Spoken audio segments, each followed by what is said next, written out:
नमस्कार, मी ज्योती. तुम्ही पाहत आहात श्रीशा स्पेशल. श्रीशा स्पेशलमध्ये मी तुमचं अगदी मनापासून स्वागत करते. आम्ही गेलो होतो श्रावणामध्ये अक्कलकोटला श्री स्वामी समर्थ महाराजांच्या दर्शनासाठी. तिथून सुंदर अशी एक मूर्ती आणली.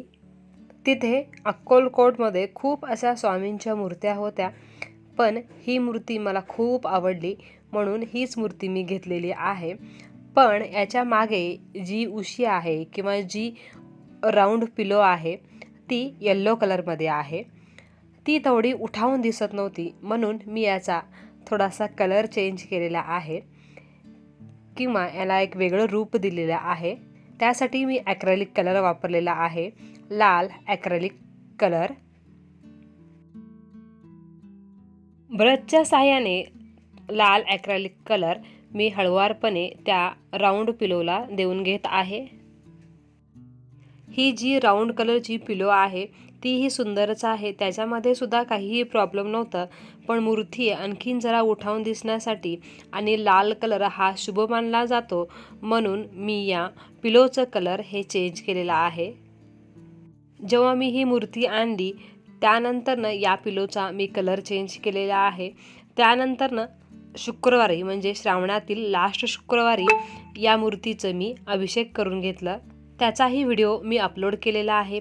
त्याची लिंक मी डिस्क्रिप्शन बॉक्समध्ये दिलेली आहे, तेथे जाऊन तुम्ही तो व्हिडिओ पाहू शकता.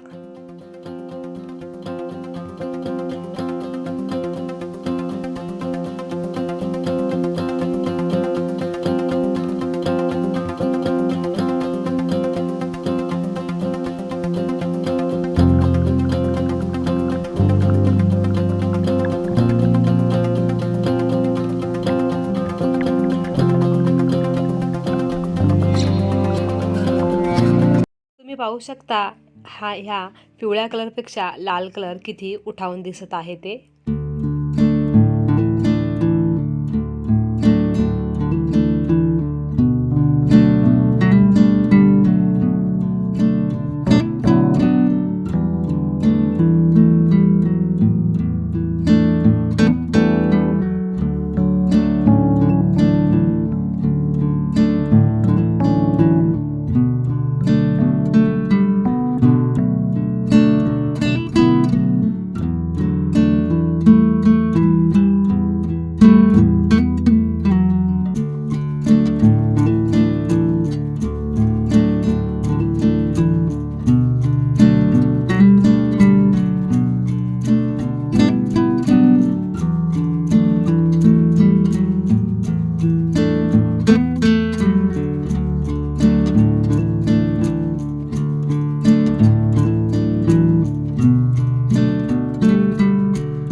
राऊंड पिलोला कलर देऊन झालेला आहे.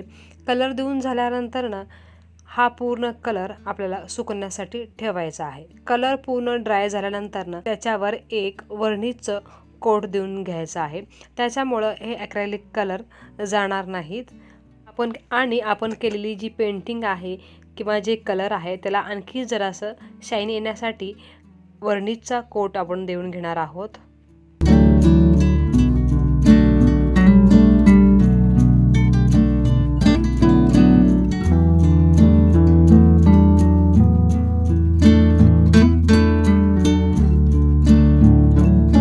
हा दिलेला वर्णीचा कोट सुकण्यासाठी थोडा टाईम लागतो.